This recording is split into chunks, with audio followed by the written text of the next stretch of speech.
Good evening and welcome to This Week in Review.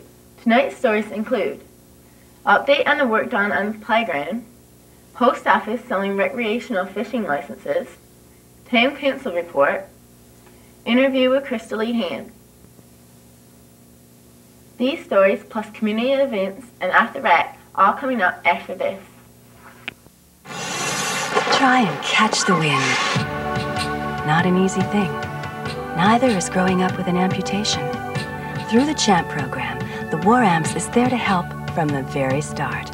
With artificial limbs, counseling, education, and most of all, a belief that for these kids, when it comes to success, the sky is the limit. The TWIR AMPS Winner's Circle, a tradition of amputees helping amputees. Earlier this week, we took a look at the newly completed playground renovations. After a lot of hard work done by the students and other workers of the town council, the playground renovations are finally complete. They now have fencing around both the tennis court and the basketball court. Hopefully, these renovations will make the game more enjoyable with less interference. Both the extensions and the fencing will make the courts a safer area to play. The renovations make the playground look like a new place. The workers had to go through treacherous weather to make this possible. Despite all the drawbacks, the playground area is at the best it has ever been. Drop by and take advantage of this new recreation facility. On Tuesday, the Odd Job Squad had their first car wash of the summer. This car wash was held by Group 1 of the Odd Job Squad. There are two groups, both of which will hold a car wash during the summer. There were 8 people in the group, but only 5 took part in the car wash. They started their work at 10 a.m. and ended off at about 5 p.m. after a hard day of work. The total amount of money raised was $220. This included donations by people in the community. A total of 35 vehicles went to the car wash. The Odd Job Squad is very pleased with the support that the public has shown them. We went to the softball field this week to watch the children taking part in one of the many activities planned by the Recreation Committee.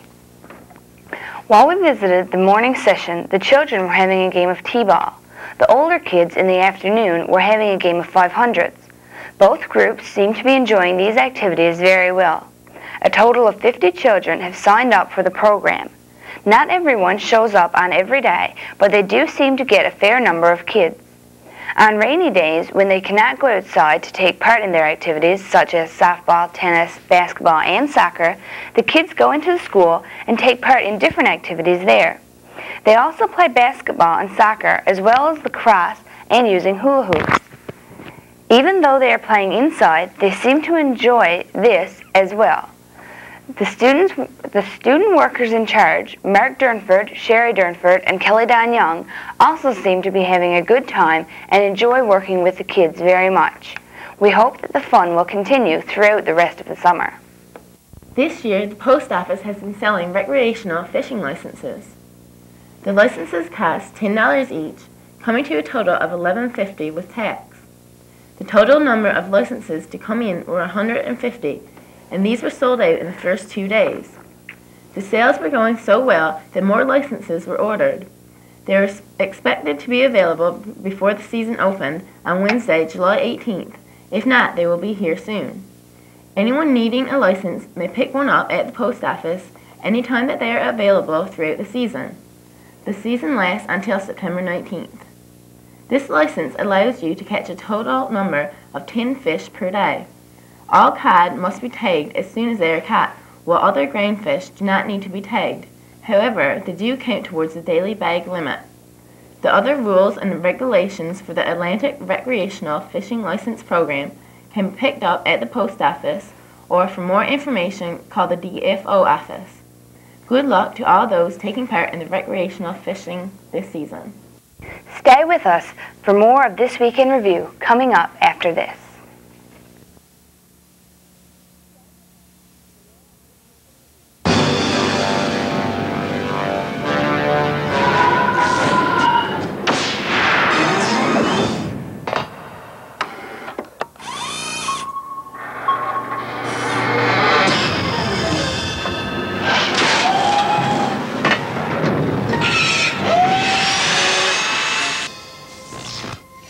am Ashtar, a robot from Planet Danger. I can put my arm back on. You can't. So play safe. On Monday of this week, we interviewed Krista Lee Han before a cadet exchange to Japan. Today in our studio we have Krista Lee Han, who will be going to Japan soon on a cadet exchange. Welcome, Krista Lee. Thanks. So, I have a few questions here. When will you be going? Actually, I'm leaving tomorrow, which is Tuesday, July the 17th. Okay, and when is your return trip? I'll be getting back in Canada on the 9th of August. Okay, so what about back in Burjo? You're not sure? Probably the 10th. Okay. Tell us about some of the preparations that would need to be made for such a big trip. Well, first of all, we needed to find out some things about Japan, so when we got there, it wouldn't be a big culture shock. Obviously, it's still going to be, but at least there's a few things that I know about.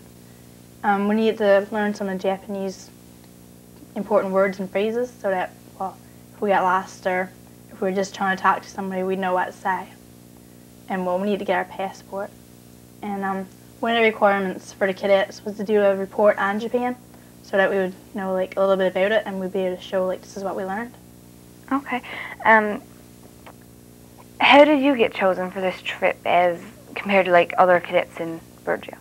I just put in an application and Mr. Quilty helped me and he sent off my resume along with it. And about a month later we heard back and I was chosen. I'm not really sure, like, what the process was, but... All right, but were there any special requirements that you had to have? Did you have to have a certain rank or? You needed to do a 6-week course in anything. And I think you needed to be a petty officer. Okay. Is there anyone else from Newfoundland or Canada going with you? There's 2 other people from Canada going. There's Marie-Eve Villette, she's from Quebec, and there's Stephen Rowe from BC. Okay, have you been speaking to these people on the phone or internet or? Yeah, we've been contacting each other through email. Okay. When you get to Japan, where will you be staying? What places or accommodations? The accommodations and what places, whatever. Okay, I'm going to be visiting Tokyo and Kyoto. And I'm also going on a 3-day cruise to Okinawa Island and a 3-day cruise back, so that's 6 days on a boat. I'm going to be staying with a Japanese family for 4 days, and the rest of the accommodations will be motels or hotels. Okay. And with these families, is it going to be just you, or will you be paired up with someone else? I'm not really sure about that, but it'll probably be just me. Okay. What kinds of things do you hope to experience from this trip? Just a whole different way of life. Like, I think that experiencing the culture will just give me a big, broad outlook on life. Like, this is not all there is to life. Like, different people live different ways. Okay, but is it still a cadet-based trip? Like, will you be doing cadet activities, or is it just the experience? We'll be doing the Japanese experience, but I guess it's going to be through the cadet way. Like, we'll still have our little divisions, and, like, I'm not really sure how cadet-oriented it will be. It won't be like classroom, or I don't think there will be any drill, but like, we still got to be professional when we're in our uniform and salute officers and that kind of thing. Okay. Well, I understand that you have been doing some research about Japanese culture to try to get used to it. What are some examples of what you've been doing to prepare yourself for the shock of different cultures? I've been on the internet and I found out a few things about their customs and the way that they do things. And I've also went to the library and found out, like, different things through books. Okay. Has it been interesting for you, or? Yeah, really interesting. So something you wouldn't have done otherwise? No, definitely not. Okay. And how will you be traveling? Like, will you meet up with your other Canadian the travelers, or will you just go on by yourself? I'm staying in Halifax one night by myself, and then when I get to Vancouver, I'll be meeting the 3 other people, well, 2 cadets plus an escort officer, and we're staying in Vancouver for 2 nights, and then we're flying to Japan. Direct to Japan from there? Yep. Okay. Is there anything else that you would like to add? I'd just like to thank my commanding officer, Jeff Quilty, and Mrs. Quilty. I'm also like to thank the Food Land for giving me some things. Our MHA and MP, Bill Matthews and Calvin Parsons. I'd like to thank my family and friends just for being so supportive and helping me financially. I'd like to thank the Lions and Lioness Club for giving me a good contribution to the money that I'll be taking with me. I'd like to thank the town of Burgeo for giving me a crest with Burgeo wrote on it. It's right here.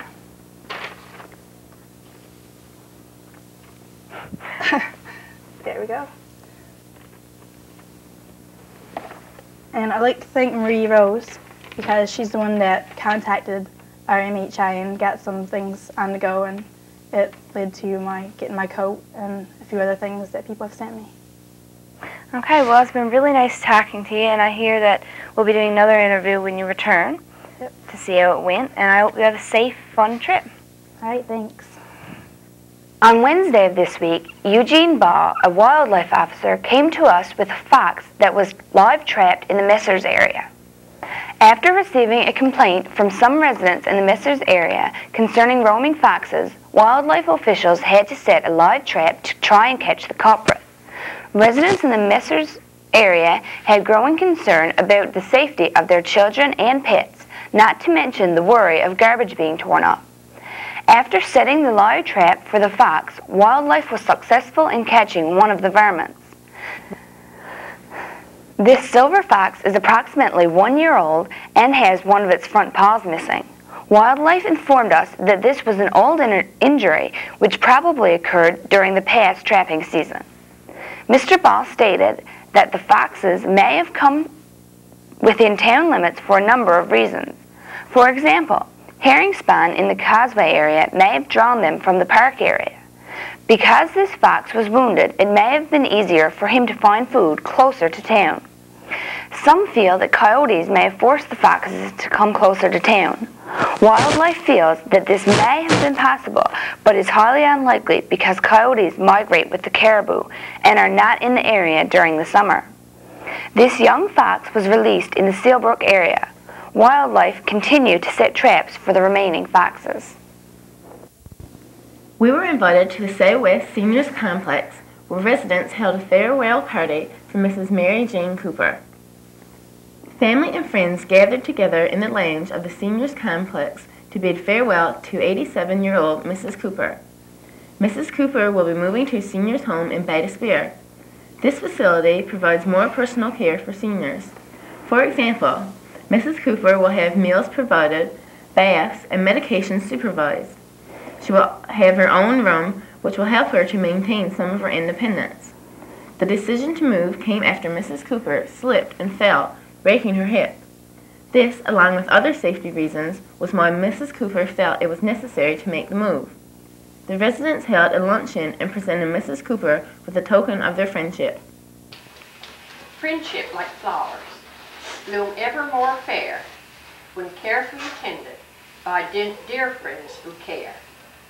Mrs. Cooper, we are your friends, and on behalf of the Golden Club this afternoon, I would like to say how sorry we are that you will be leaving us on Friday to take up residence at another senior's home in Bay D'Espoir.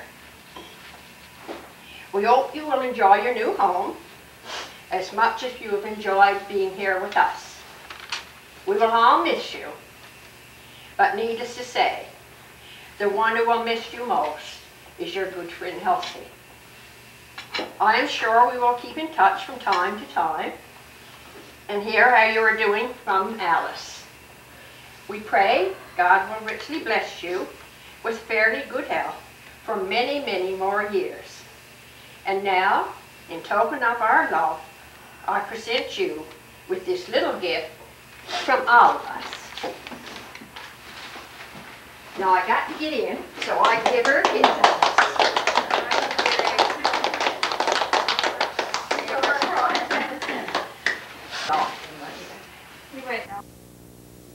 Mrs. Cooper's daughter, Alice, thanked all the residents for visiting and keeping her mother company during her stay at the seniors' home. It was very helpful at times for a family. All residents said farewell and wished Mrs. Cooper the best of luck because she will be leaving early on Friday morning. Mrs. Cooper was a little sad about leaving her family and friends in Burgeo, but is looking forward to spending time with her 4 children who reside in TWIR. We wish Mrs. Cooper continued good health and happiness in her new home. On Thursday of this week, Mayor Hand visited us for the Town Council report. Good evening, everyone. Burgeo Town Council report for Wednesday, July the 18th, 2001. What started out to be, appeared to be a very short agenda, ended up being 3 hours long. We started at 7, we didn't finish till 10:30, and as the old saying goes, when the bum gets tired, the brain goes dead. So that's practically what was happening on Wednesday night. However, subjects discussed, and I'm getting tired of reporting it, and the council is getting tired of discussing it, and I'm sure you're getting tired of listening to it, and that is the sidewalks. The town manager advised that he wasn't able to rent one of those routers, and to buy one would cost $12,000. However, the town manager has been given direction to get in contact with some of the paving companies which is coming into town doing paving this summer, and to get the sidewalk job finished. And I promise you that's the last you're going to hear from me on sidewalks, and that's the last that's going to be discussed at Town Council, and the next thing you'll see, the sidewalks will be completed. The fish plant, Councillor George Reid and myself, we did go to St. John's. We met with Minister Jerry Reid, Jim Beard, DFO, our MHA, Calvin Parsons, was with us. And we ran by them such things as overruns in crab, why they couldn't be, the monitoring couldn't be beefed up, and so on, and then there could be extra quota given. They squirmed out of that in the sense that they said they were aware of the overruns and that it was just exploratory, so there was no problem, so nothing could be done there. So there was nothing for us in that angle. And then we impressed upon them to try a winter exploratory fishery. We've been trying to get this to go forward because Burgeo was a winter fishery, and we feel that if we could get an exploratory fishery during the winter months, then it, it would be just logistical that they would land at Burgeo, because the other plants at that time is icebound. I don't expect much results from that. However, it's just something else that we tried. It's just another angle. We also impressed upon them about the 5 large trawler licenses which left Burgeo, and we would like to see something come back to replace that, maybe even in the form of a couple of crab licenses. Crab vessels get licensed in this area. And we also brought up the subject of the amount of crab which is being brought in by our local fishermen, and seeing if we couldn't get something moved in that direction whereby they would get access to more than 10,000 pounds. So these are the things which we put before the minister and Jim Beard. However, I've got to be quite honest with you, I'm not optimistic that anything is going to come out of this. It just seems as if we're batting zero regardless of where we go. And every day I get more and more convinced that if anything is going to happen, it's the people of Burgeo that's got to make it happen. It's not going to be government, and it's not going to be union. It's got to be the people. And I'm firmly convinced of that. Regarding our new water system, the design is not coming through as fast as we had hoped to come through.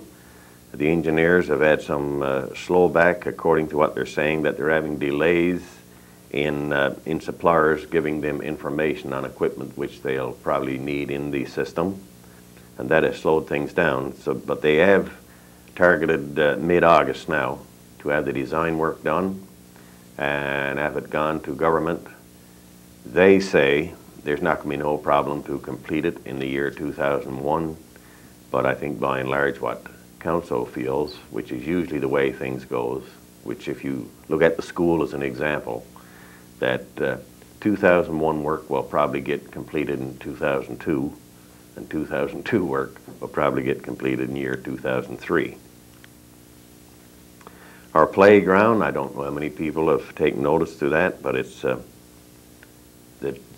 tennis court and the And the basketball court, they sure look good. It would be nice now if we could see some organized teams in Burgeo and some regular playing and see those two courts being put to good use. Council is looking in at acquiring some gravel now to put in the muddy areas. There's some areas of the playground which are really muddy, and we'd like to have some good clean gravel put there to really give the place the good look. We've also been in contact with the Cormac School Board and impressed upon them that the facility will be used by them. So we're trying to squeeze a few $1,000s out of them for the playground as well. The government shed, for some time now, town has been trying to get this shed back from government. Really not from government, but from IFD, the Innovative Fishery Development, the clam outfit. And we've been assured by our MP, not by our MP, by our MHA, Mr. Calvin Parsons. Calvin met with Work Services and Transportation, and according to what they're telling us, the letter has been drafted. It will be delivered to IFD, and after that the keys to the government store will be turned over to the Burgeo Town Council. And we've got some plans for use of that facility, and so we're hoping that by the end of this week that the keys to the government shed will be turned over to the Burgeo Town Council.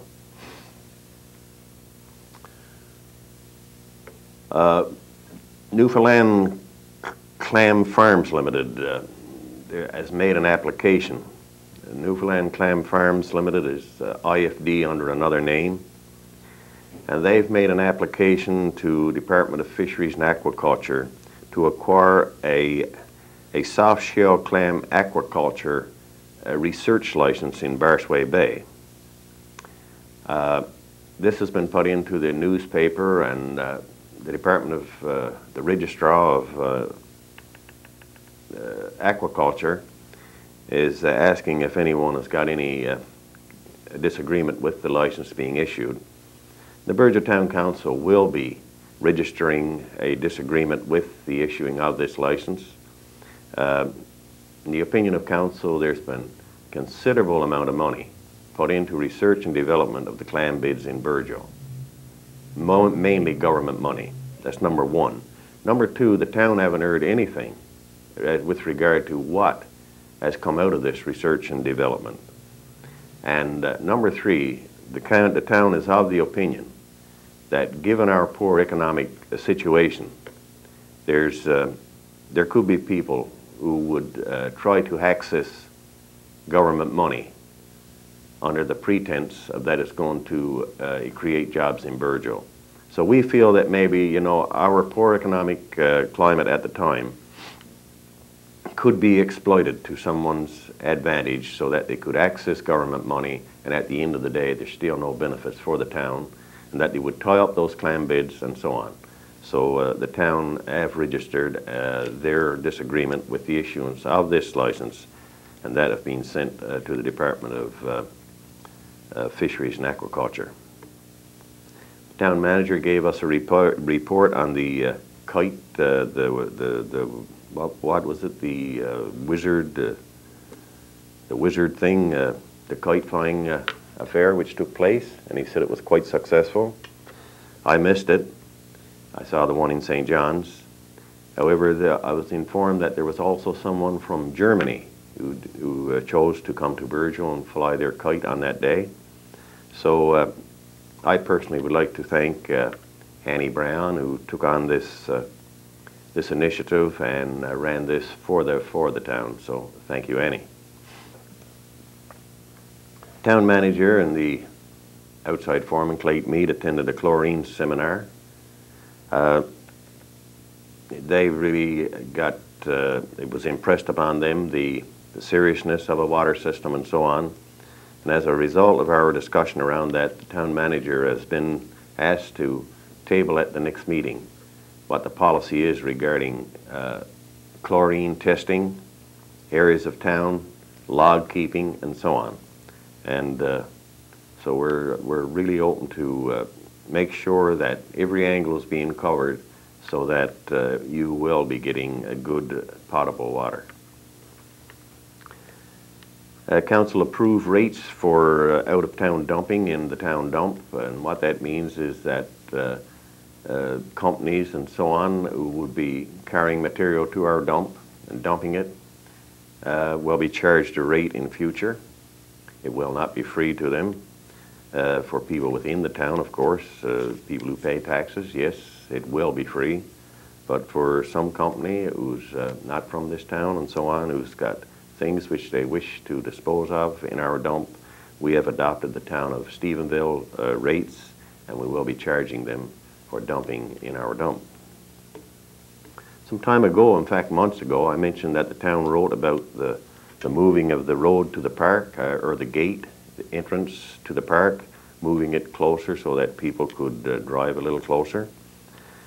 And I'm pleased to announce that Mr. Kevin Aylward of the Department of Tourism informed us that they have approved and they will move the gate. So what we're looking at now is for the town manager to get in touch with Mr. Doucette and pick a site. And in fact, they've also said that they will put in an area for parking outside the gate, whereby people will be able to go and park and avail of the park even when it's closed for walking purposes. So we're kind of pleased about that. We're getting into the time when there soon will be municipal elections, and the school board, the Cormac School Board, is asked to partner with us, excuse me, partner with us on election day so that the school board elections will occur at the same time and in the same building. I think by and large what it all means is that while town councils don't have a big response and turnout of voters during an election, I think the school boards have even less. So therefore the town had no objections to this. We'll share some of the cost, and so on election day for the town will also be election day for the school board. Mechanisms will be put in place so that there won't be any confusion as to who you're voting for. There'll be different ballot boxes, and really the building will be just done off differently. So that'll be taking place, and council had no objections to partnering with the school board on this. There's a new Elections Act, and under the new Elections Act, you can have nomination day to be one day, or it can be several days. With this in mind, the Burgeo Town Council this year has chose that they would have several days. So nomination day in the town of Burgeo will be from Tuesday, that's Tuesday, August the 28th, to Friday, August the 31st, from 9 a.m. to 4 p.m. So I believe that's, what's that, 3 days, 28th, 29th, 30th, that's 4 days. That's 4 days for nominations when you can get yourself nominated to run on the Burgeo Town Council. There'll be more of that, updates and so on. The town clerk will be putting that on BBS. And the election for council will take place on September the 25th. So there's a bug to put in your ear to start thinking about whether you're interested in running for the Burgeo Town Council. Civic holiday. Council received some correspondence from some citizens who ordinarily have to work during the Sand and Sea Festival, and we saw no reason why the civic holiday couldn't be moved to accommodate those people who have to work during the festival. So therefore we have declared that the civic holiday for the town of Burgeo will be Friday, July the 27th. So Friday, July the 27th will be a civic holiday for the town of Burgeo, and that also will be put on television. Invoices in the amount of $24,283.95 was approved for payment. Council is only having one meeting during the summer months. That's one in July, and there'll be one in August. And our next meeting will be Wednesday, August the 15th. Regarding tidy towns, there will be the inspectors will be in Burgeo on August the 8th to look over our town with regard to tidy towns. Property around town is real good. We probably won't win, but at the same time we do need to spruce up, so keep that date of August the 8th in mind. And also, just one thing I would bring up, for those of you who live close to the street and the sidewalks, most of you do, but some don't. Some, when they mow the grass, they sort of got a tendency to push it out into the street. If you don't clean it up afterwards, it turns yellow, and it really looks terrible. And it makes your property look bad, and it makes the town's property look bad. So I would just ask that, you know, if you're going to mow the grass in front of your property, and it do go out in the street afterwards, just take a broom or something and sweep it off so that, you know, it doesn't become an eyesore. And that's it for council until the next meeting. Thank you and good night. Stay with us for After the Rec and community events all after this. The lawnmower cut off my foot. I slipped down to wet feet and got my hand caught in the mixer tube. And I went right under the boat, and the motor, it cut my leg. In a new video by the War Amps called Spot the Danger, kids in the CHAMP program warned that safety is no accident. For more information about the Play Safe program or Spot the Danger, please contact the War Amps. Play safe. After the Rec. This week, as we scanned our tape rec, we came across of recreational fishing in August of 1998. Let's take a look.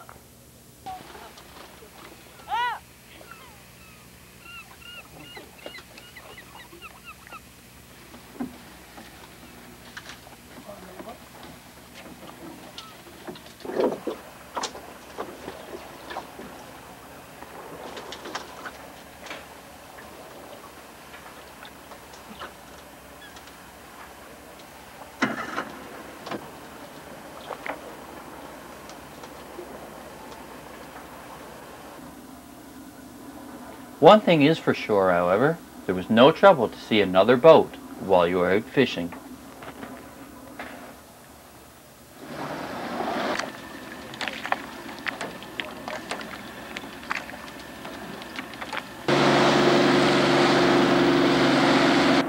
Good evening. Welcome to the community events portion of tonight's broadcast. I'm Dana Payne. The Alzheimer's Society of Newfoundland and Labrador is planning to organize its 6th annual National Alzheimer's Coffee Break on September 20th, 2001. This event is designed to raise awareness of Alzheimer's disease and to raise funds to support services provided to 5,300 families affected by Alzheimer's in Newfoundland and Labrador. For more information, call 576-0607 or toll free at 1-800-776-0608. Beach Trek will be held at the St. John the Evangelist Church from August 6th to August 10th and is a vacation Bible experience for everyone between the ages of 3 to 12. At Beach Trek, every day offers a new Bible story to explore, plus songs, crafts, games, and more. If you plan to attend or want more information, call Hannah at 886-2158, Marie at 2837, Linda at 2802, or the parish office at 2591. The Cormac-Grenfell Regional Steering Committee is hosting the Building Better Communities Conference on August 25th to 26th at the Sir Wilfrid Grenfell College for any volunteers or staff members working with volunteers. Accommodations are available free of charge at the college. Subsidies for travel are also provided. Child care is also offered to those interested. These conferences offer practical skill building and increased awareness of the volunteer sector. If you are interested, please pick up application from Kathy Cutler. The deadline to apply is July 31st. The Odd Job Squad will be having a bingo on Wednesday, July 25th at 7 p.m. Cards are $1 each or 6 for $5 and are available from any Odd Job Squad member and in most stores around town. Please support our students. Play TV Bingo. You could win $300. If you have not already made a donation to the Cops for Cancer, there is still time to do so, or if you prefer to make your donation on July 29th during the event. If your group or organization has an upcoming event planned, we would be happy to advertise it for you. Just call the BBS office by Wednesday of any week to have your items included on this portion of our broadcast. That concludes the community events segment of tonight's broadcast. See you next week. And we'll be here again next week with This Week in Review. For This Week in Review, I'm Jennifer Marks. And I'm Dana Pink. Good night. Good night.